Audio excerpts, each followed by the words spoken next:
ہم اہل زاویہ کی طرف سے آپ کی خدمت میں سلام پہنچے۔ عمر کے ایک خاص حصے میں آدمی شام کے وقت کسی خاص کونے میں بیٹھ کر عجیب و غریب قسم کی باتیں سوچنے لگتا ہے اور اپنے حساب کو چکانے کے لیے ہر اس چیز کو جانچنا اور آنکنا ہے جو ماضی میں اس کے ساتھ گزر چکی ہے یا جن کے ساتھ ماضی میں اس نے اپنا تعلق اور رابطہ قائم کر کے وقت طے کیا ہے۔ مجھ پر ایسی کوئی کیفیت کبھی طاری نہیں ہوئی تھی، لیکن پچھلے چند مہینوں بلکہ چند برسوں سے مجھ میں ایک خاص کیفیت پیدا ہونے لگی ہے جس کو ناسٹالجیا کہتے ہیں۔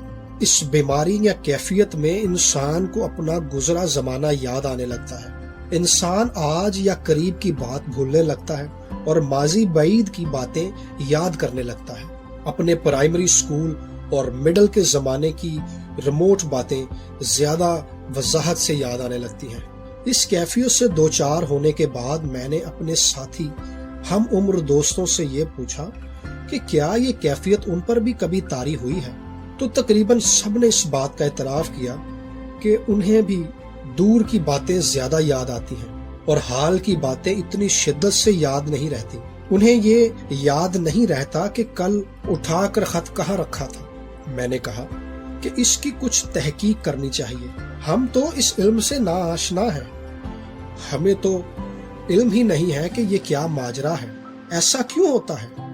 ہم نے کبھی ڈاکٹروں سے اس بابت پوچھا تو انہوں نے کہا کہ نہیں، یہ ہمارے دائرے کار میں نہیں ہے۔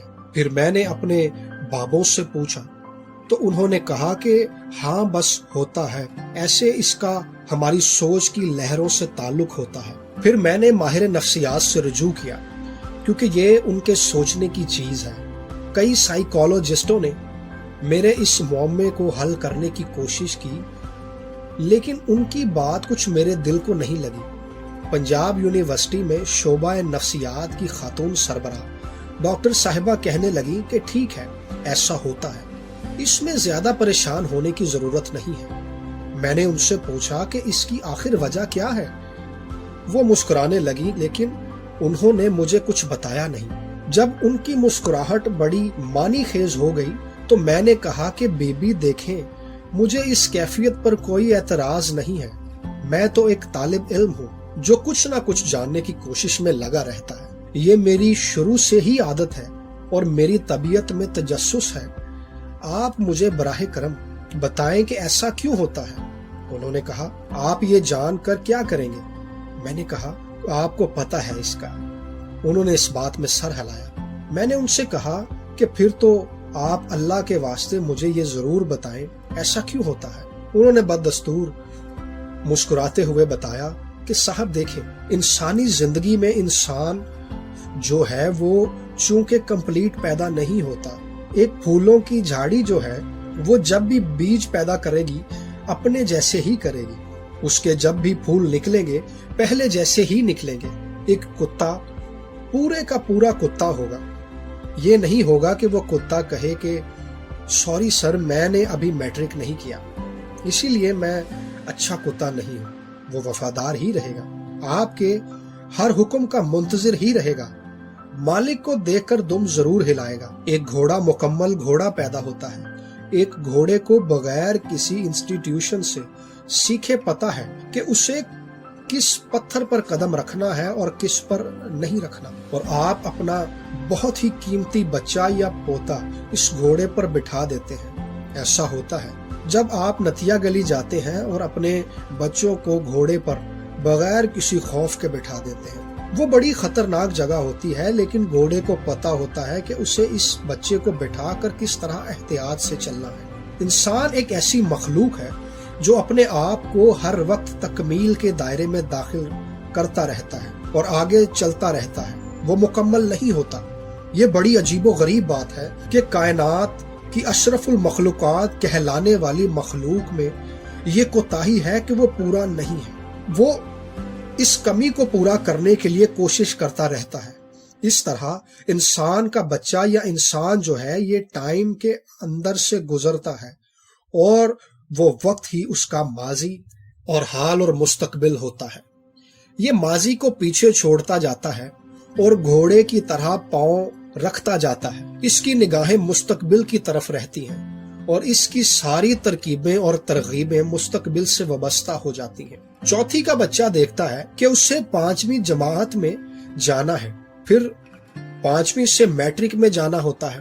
میٹرک کے بعد مجھے اپنی زندگی اس طرح ڈھالنی ہے، ڈاکٹر بننا ہے یا انجینئر بننا ہے، تاجر بننا ہے، اور وہ اپنے مستقبل بارے سوچتا ہے۔ چونکہ اس کی مستقبل کے ساتھ گہری وابستگی ہوتی ہے اور یہ مستقبل کی طرف نگاہ رکھتا ہے، اس لیے یہ اپنے ماضی اور حال سے بے نیاز رہتا ہے۔ حالانکہ اگر یہ اپنے آپ کو ایک تکمیل کے اندر رکھنے کا خواہش مند ہے اور کمپلیٹ ہونا چاہتا ہے تو اسے اپنے حال پر نظر کرنی چاہیے کہ آج اس وقت جو میرے ساتھ کیفیت ہے یہ کس وجہ سے ہے، کیسے ہے۔ اگر موجودہ صورتحال پر گہری نظر نہ رکھی جائے تو انسان ماضی کی یاد میں مبتلا ہو جاتا ہے اور مستقبل سے خوف زدہ ہو جاتا ہے، اور پھر وہ کسی گھمن گھیری اور مشقت میں اپنی ساری زندگی گزار دیتا ہے۔ میں نے ان سے کہا کہ یہ باتیں تو ہمارے بابے بھی کہتے ہیں۔ وہ کہنے لگی، اشفاق صاحب، آپ عمر کے اس حصے میں ہیں کہ جب آپ اپنی پرانی تربیت کے زور پر مستقبل میں دیکھتے ہیں تو وہاں سوائے موت کے آپ کو اور کچھ نظر نہیں آتا۔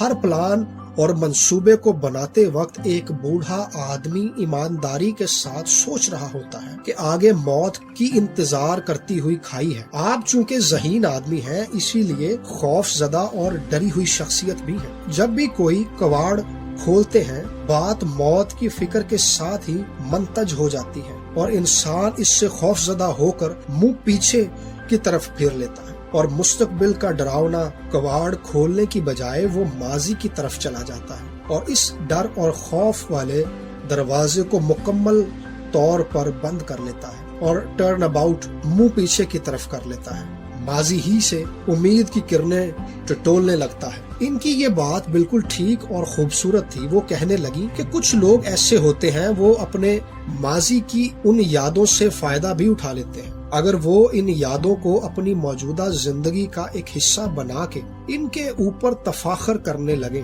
تو ان کے لیے یہ وقت گزارنا بڑا آسان ہو جاتا ہے۔ ڈاکٹر صاحبہ کی باتیں بجا تھیں، کیونکہ جب ہم اپنے ماضی کی طرف دیکھتے ہیں تو محسوس کرتے ہیں کہ ہمارا ماضی کچھ اتنا ناقص بھی نہیں تھا جتنا ہمیں بتایا جا رہا ہے۔ اب تقابلی مطالعہ میں میرے اور میرے پوتے کے اسکول میں بڑا فرق ہے۔ میری تعلیم کا جو سلسلہ تھا اس میں اور آج کی تعلیم میں بڑا فرق ہے۔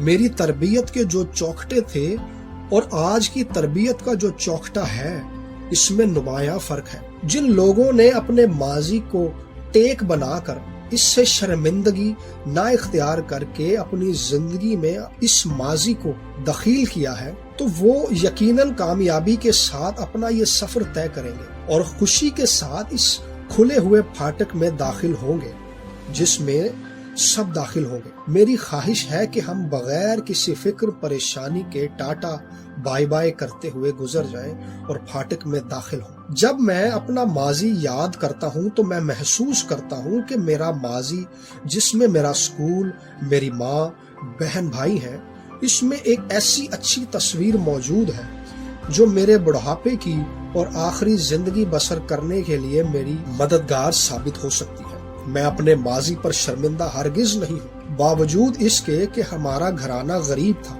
ہم کوئی بڑے امیر آدمی نہیں تھے۔ میری ماں کو بہت کام کرنا پڑتا تھا، اتنا زیادہ کہ آج کی جو خواتین کے حقوق کی تحریکوں کی جو بڑی بڑی لیڈر ہیں، اگر انہیں دیکھتی تو بے ہوش ہو کر رہ جاتی۔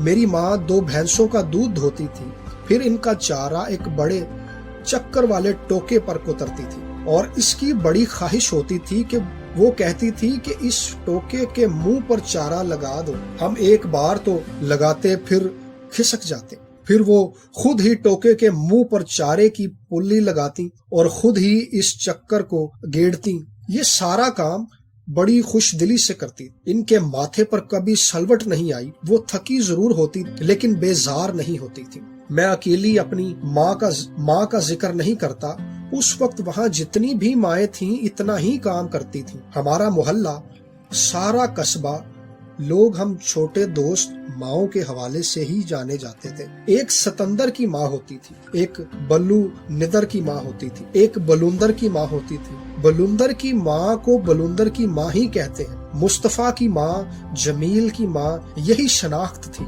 وہ بڑی پختہ اور عمل میں بڑی ثابت قدم ہوتی تھی۔ وہ ایک بڑا ظلم کرتی تھی کہ رعایت نہیں کرتی تھی۔ اگر میں مثال کے طور پر اپنی ماں سے کہتا کہ میں 7ویں میں ہو گیا تو وہ کہتی گھمیریاں دا منڈا 8ویں وچ ہو گیا ہے۔ گھمیریاں یعنی کمہاروں کا بیٹا 8ویں جماعت میں ہو چلا ہے۔ مجھے یاد آ رہا ہے کہ میرے بڑے بھائی پڑھنے میں ہم سے بہتر تھے۔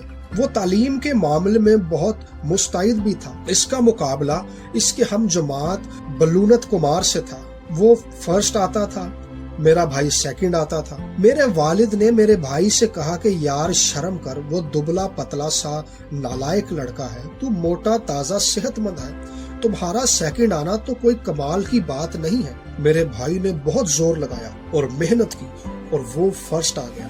فرسٹ آنے پر انہیں سرخ گوٹے پر لپٹی ہوئی کتاب بطور انعام ملی۔ وہ انعام لے کر ابا جی کے پاس آیا اور کہنے لگا، دیکھیں ابا جی، میں فرسٹ آیا ہوں، اور بلونت کمار پیچھے رہ گیا۔ ابا جی نے یہ سن کر کہا کہ یہ انعام تمہیں کس نے دیا؟ بڑا بھائی فخر سے کہنے لگا، جی گومل چندر نارائن نے دیا ہے۔ وہ اس وقت کے کوئی بڑے آدمی تھے۔ میرے ابا نے وہ انعام اس کے ہاتھ سے لے کر پرے رکھتے ہوئے کہا کہ گومل چندر نارائن سے انعام لینا کون سی بڑی بات ہے، تم گومل چندر نارائن ہو کر دکھاؤ۔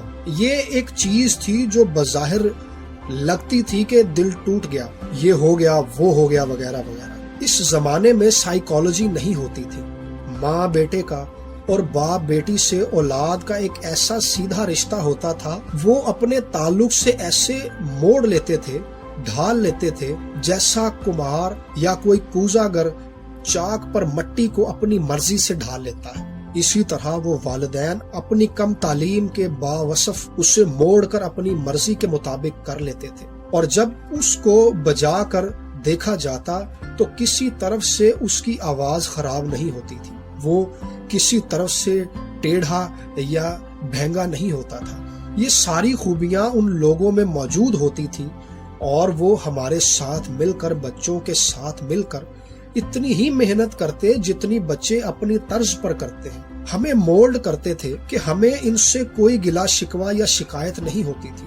اس وقت کسی بچے نے یہ نہیں کہا کہ اے ماں باپ، اگر تو نے مجھے اس وقت ٹوکا ہوتا تو میں آج جرائم پیشہ نہ ہوتا۔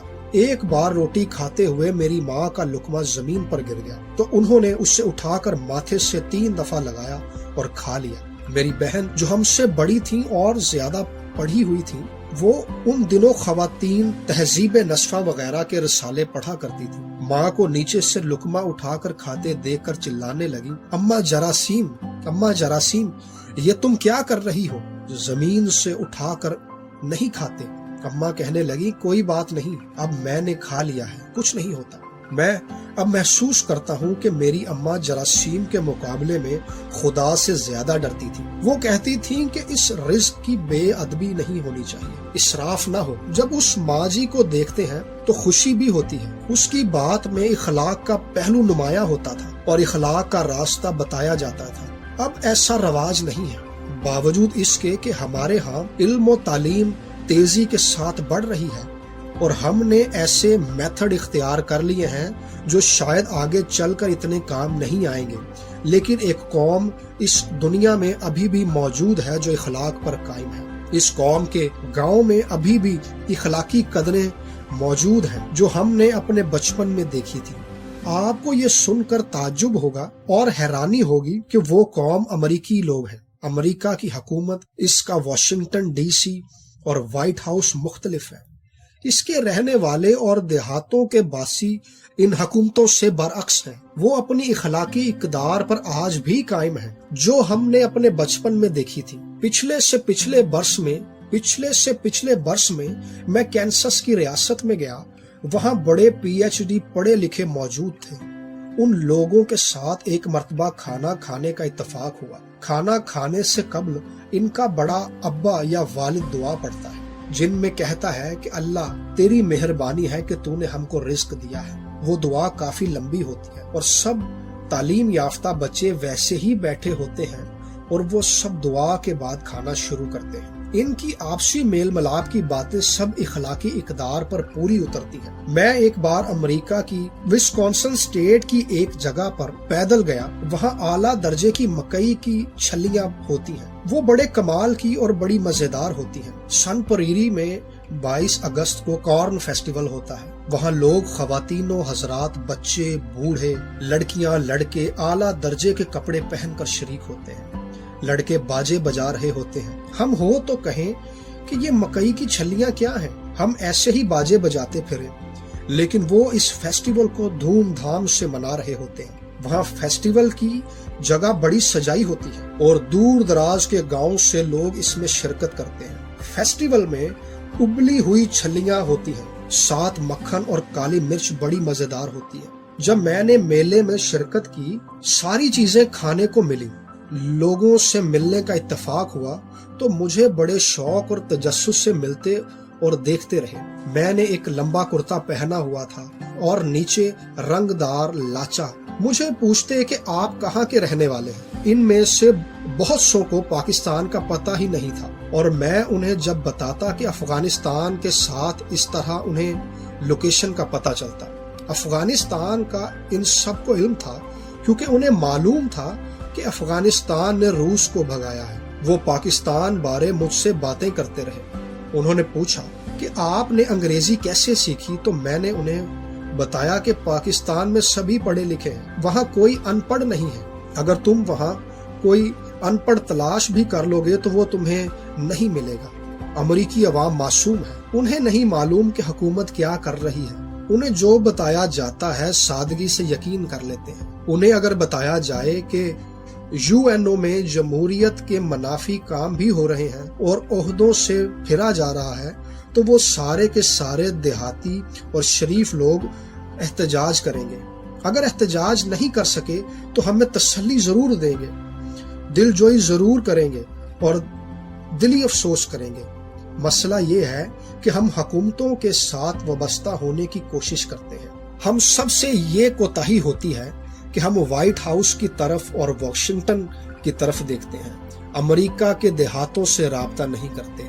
ٹھیک ہے، حکومتوں کے کام حکومتیں جانے، لیکن میں، آپ، ہم سب، ہمارا کہیں نہ کہیں فرض بنتا ہے کہ ایک پیسے کا ایک خط لکھ کر ان کو بتائیں کہ کیسے عہد شکنی ہو رہی ہے، ہمارے اوپر کیا گزر رہی ہے، تو وہ ہم سے بڑھ کر بات کریں گے۔ آپ کی تشریف آوری کا شکریہ۔ اللہ آپ کو آسانیاں عطا فرمائے اور آپ کو آسانیاں تقسیم کرنے کا شرف عطا فرمائے۔ اللہ حافظ۔